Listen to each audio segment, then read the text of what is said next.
let me ask you this. What is the point of a live-action adaptation? Is it to rehash a story? To expand on it and add something new? Or are they meant to be a one-to-one recreation, purely meant to showcase a story in realistic graphics? I don't know the answer, but I do know what I prefer. For me, the value of a live-action adaptation is to breathe new life into an existing story, to expand on it and flesh it out. Do I like them? No, not really. Especially not now, where we've been bombarded by them for years. But there is one that I do like. For this video, I want to look in the past, way back to before this mountain of live actions, when the idea was still new and exciting. Because before theaters were oversaturated with live actions, there was one that, dare I say, was actually better than the original it adapted.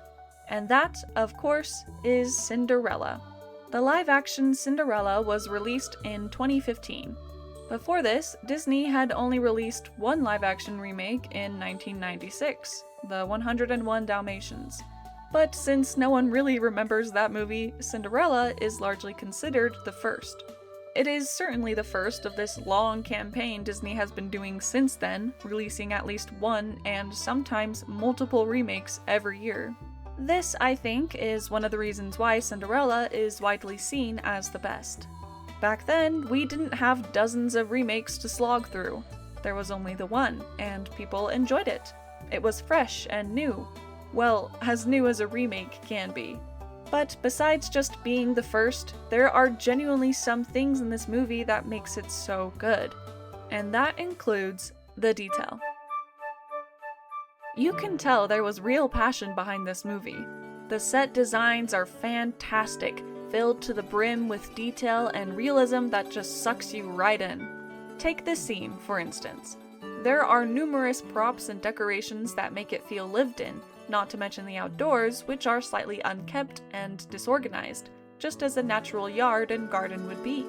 This sort of care, to put so much thought and detail into scenes that aren't even on screen for more than a few minutes, tells me that the people behind this movie actually cared. And the costumes. Every dress and suit in this movie is gorgeous. Even the extras at the ball have such stunning dresses. The star is obviously Cinderella's blue gown, but I also want to draw attention to the stepmother's gowns.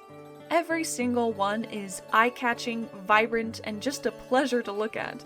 Not only that, but they aren't just mindless, pretty things. There's meaning here, as simple as it is. The stepmother, especially in this adaptation, is a deeply envious woman. And what color represents envy best? Once you notice it, nearly all of the stepmother's gowns are green. Also, when she's conspiring with the Duke, she wears this sort of veil headpiece. This is the kind of detail I love. I also want to shine some light onto the soundtrack. Patrick Doyle, the composer, did such wonderful work here. I wish I could play some of it, but I don't want to risk being struck down by the copyright gods. So instead, I encourage you to go listen to some of it yourself. Some of the standouts are The Great Secret, La Valse de l'Amour, and Who Is She? One of my personal favorites is La Valse Champagne. As a whole, the music in this movie is soft, magical, playful, and at times, surprisingly heart-wrenching. Of course, there's also the song Lavender's Blue that's featured, but that song isn't original to this movie. Still, the way it's implemented into the soundtrack and as a lullaby from Ella's parents is very sweet. Last thing here, I gotta mention how spot on the casting was. Cate Blanchett as the stepmother is the standout for me, because of course she is, she's Cate Blanchett, but Lily James as Cinderella also does a stellar job. The stepsisters, played by Holiday Granger and Sophie McShera, do exactly what they need to, and Richard Madden is very fitting as the prince. The only casting choice I thought was a bit odd was for the fairy godmother, but I'll get into that more later. Now, before we really move on, I want to go back to Cinderella's blue dress, because, fun fact, there were actually 8 different versions of the dress made. From what I could find, they were made with different scenes in mind.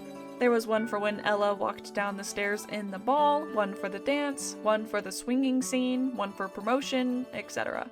If that doesn't show passion and dedication, I don't know what does. Alright, time to talk about the writing. Because while the movie's sets and costumes and music might be phenomenal, that can all mean nothing if the story isn't good.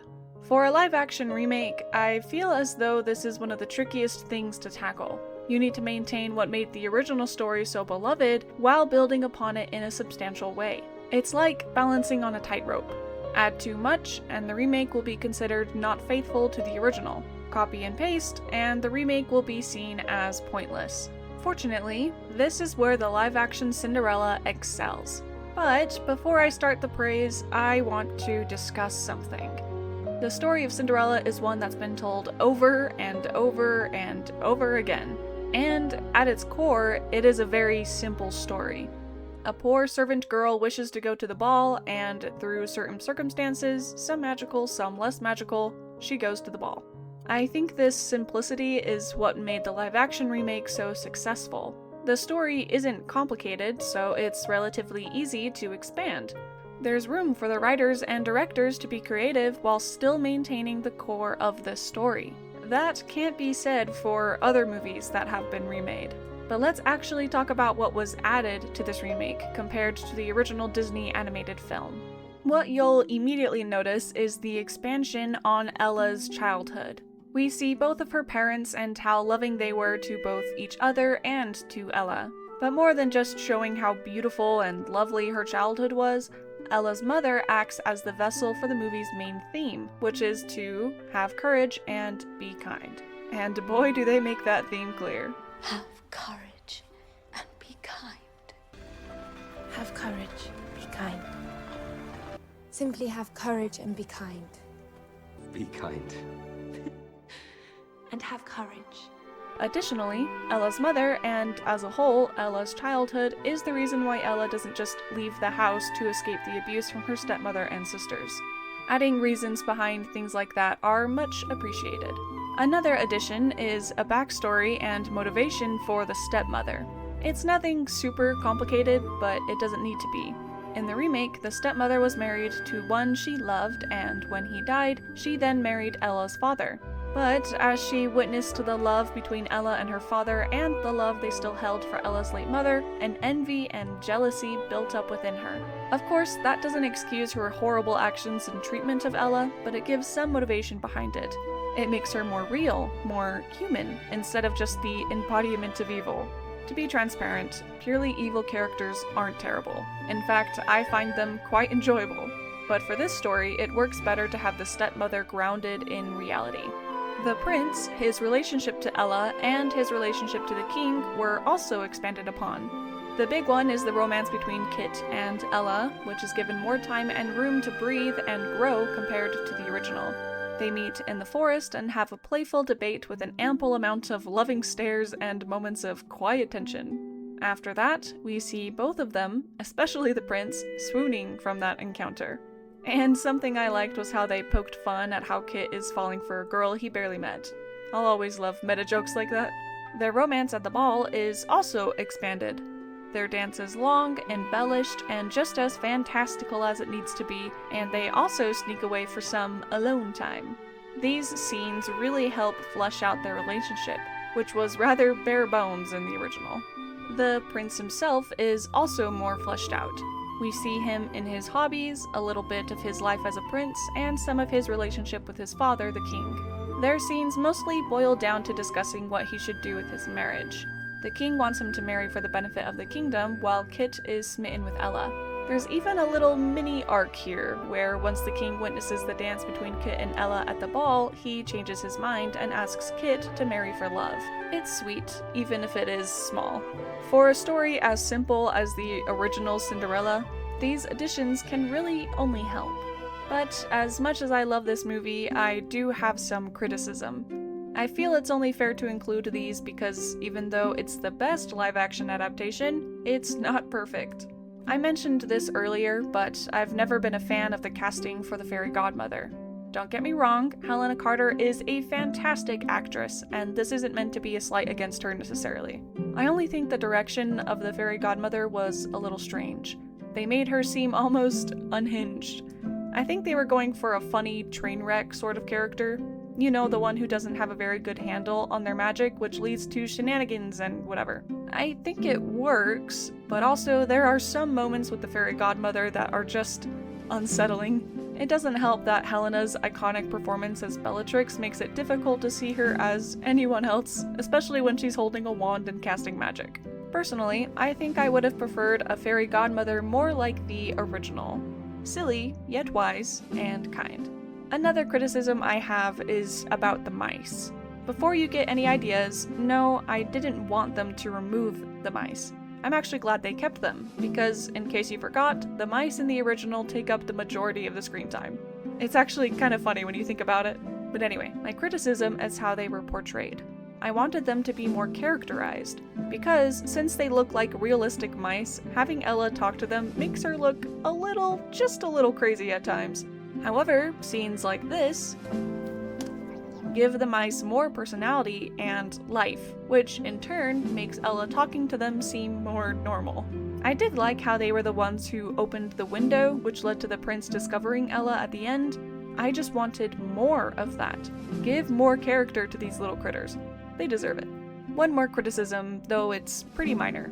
I wanted the plotline of Ella not wanting to leave the house due to her parents' memories to be resolved. Even just a brief moment at the end where she lingers and looks around or something like that would have been nice. I understand that it might have been difficult to include, as the ending scenes are all focused on Ella and Kit's romance and the comeuppance for the stepmother and sisters, but still. That loose end kinda bothered me when I was rewatching this movie for this video. But in the grand scheme of things, it's pretty minor. The Cinderella remake knows exactly what it is. It's a fairy tale. It's a retelling. As such, it doesn't try to completely ground the story in realism because that's not what the Disney Cinderella is.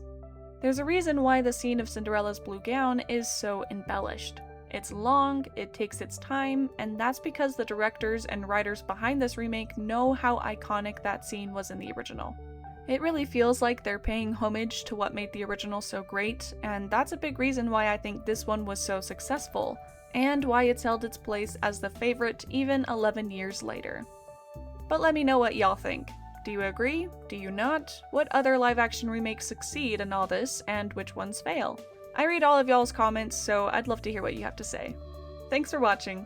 Don't forget to subscribe for more, and with that, I'll see y'all later. Bye-bye!